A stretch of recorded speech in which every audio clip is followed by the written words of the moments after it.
এই পৃথিবীতে যত চাকরি আছে, শুনেন, পৃথিবীতে যত প্রফেশন এবং চাকরি আছে, যারা কায়িক পরিশ্রম করে রাজমিস্ত্রির কাজ করতেছে, বাস চালাইতেছে, বাসের হেল্পারি করতেছে, কেউ গার্মেন্টসে কাজ করতেছে, কেউ সচিবালয়ে কাজ করতেছে, কেউ ভালো চাকরি, কেউ খারাপ চাকরি, অনেকভাবে কাজ করে, চাকরি করে।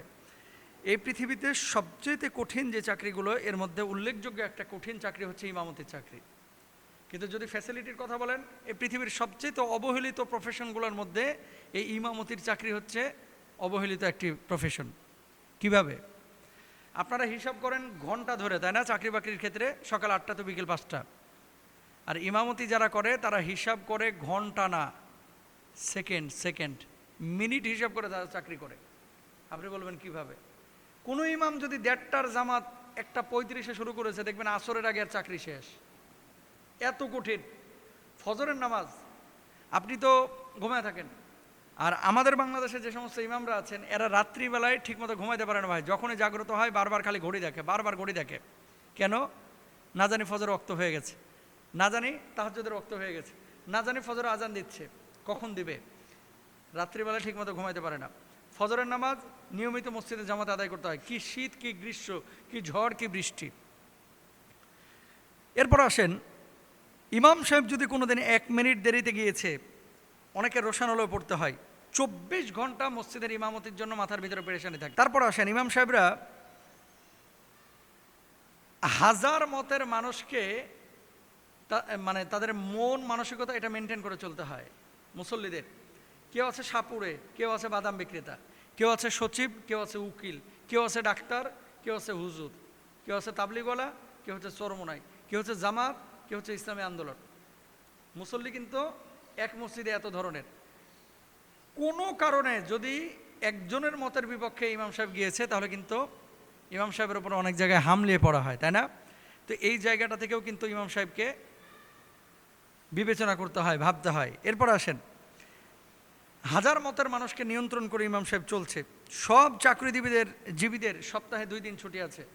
আর অনেক মসজিদে ইমাম সাহেবের বছরে হয়তোবা 30 দিনও ছুটি নাই, 15 দিনও ছুটি নাই, 10 দিনও ছুটি নাই। 3 মাস পরে 3 দিন ছুটি দেওয়া হয়। তারপরে 30 বার তাকে জিজ্ঞেস করা হয়, আসবেন তো, কখন আসবেন? এত কথা কেন বলছি? কেন কঠিন চাকরি বলতেছি? আমি আরটিভিতে লাইভ করি, 6টায় লাইভ শুরু, সন্ধ্যা 6টায়। 6টা 2 মিনিটে যদি আমি ঢুকেছি, তাহলে কি পরিমাণ যে আমাকে সেখানে জবাবদিহিতা করা হয়। কেন?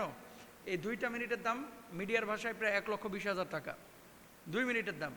আর টেলিভিশনে লাইভ করি 1 ঘন্টা আগে আমরা চলে যাই, যাওয়ার পরে 6টা মানে 6টাই। আর ইমামতি যারা করে তারা মূলত মসজিদে 5 বার লাইভ করতেছে প্রতিদিন। খেয়াল করেন, ফজরে একবার, জোহরে একবার, আসরে একবার, মাগরিবে একবার, এশা একবার। তো এত কষ্টের পরে যখন মাস শেষে হাদিয়াটা দেওয়া হয়, বাপরে বাপ, কোনো জায়গায় হাদিয়া 3600 টাকা পুরো মাসে। 150 নামাজের ইমামতির বেতন হচ্ছে 3600 টাকা, 150 নামাজের ইমামতির বেতন হচ্ছে 10,000 টাকা, 150 নামাজের ইমামতির বেতন হচ্ছে 15,000 টাকা, 13,000 টাকা, 12,000 টাকা, 11,000 টাকা। তারপরও 3 মাসের বাকি। অনেক মসজিদে আছে জানেন আপনারা, উত্তরবঙ্গে, হুজুর ধান তুলে ধান বেচে বেতনটা নিয়ে নিন, মানে ধানটাও হুজুরেই তোলা লাগবে। কোথায় যাচ্ছি আমরা? মনে রাখবেন, আল উলামা ওয়ারাসাতুল আম্বিয়া, আলেমরা হচ্ছে নবীদের ওয়ারিস। এদেরকে ঠকাবেন, আল্লাহর আদালতে কিন্তু আপনারা দাঁড়াইতে হবে ভাই। আপনি জানেন যে আপনার ছেলে মেয়েরা হাত খরচ নেয় 12,000, 13,000 টাকা, 10,000, 8,000, 9,000 টাকা, আর একটা ইমামকে আপনি বেতন দিয়ে রাখছেন 6,000 টাকা।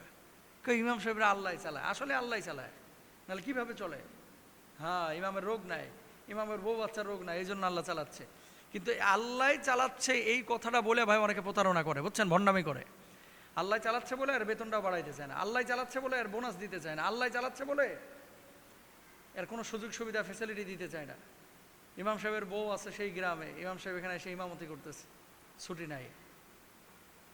যেই ইমামের বউ ইমামের থেকে অনেক দূরে থাকে, 4 মাস 5 মাস ইমাম সাহেবের সঙ্গ দিতে পারে না, ইমাম সাহেব তার স্ত্রীকে সময় দিতে পারে না, সেই ইমাম সাহেবের ইমামতি মন থেকে কিন্তু হয়তোবা চাকরি করতে হয় সেজন্য করতেছে, এটা ভালোবেসে অনেকে করতে পারে না। কারণটা কি? এটা তার উপরে জুলুম ভাই। তাকে সুযোগ সুবিধা দেওয়া উচিত, এবং প্রত্যেকটা মসজিদে যাদের সামর্থ্য আছে ইমাম সাহেবের জন্য একটা কামরা থাকা উচিত, সে বউ নিয়ে ওখানে থাকবে। মানবিক চাহিদা, জৈবিক চাহিদা তো তারও আছে না? তো এই জায়গাগুলো আমাদের খেয়াল করা উচিত। আপনার ছেলে স্কুলে গিয়ে মাদ্রাসায় গিয়ে বার্গার খায়, আর ইমাম সাহেবের ছেলে মাদ্রাসায় গিয়ে টোস্ট বিস্কুট খুঁজাও পায় না, এরকম কিন্তু হচ্ছে। তা আল্লাহ চালাচ্ছে বলে ইমামদের সাথে প্রতারণা করা, এ সমস্ত ভণ্ডামি করা আমাদের বন্ধ করতে হবে। আল্লাহ আমাদেরকে বোঝার তৌফিক দান করুন।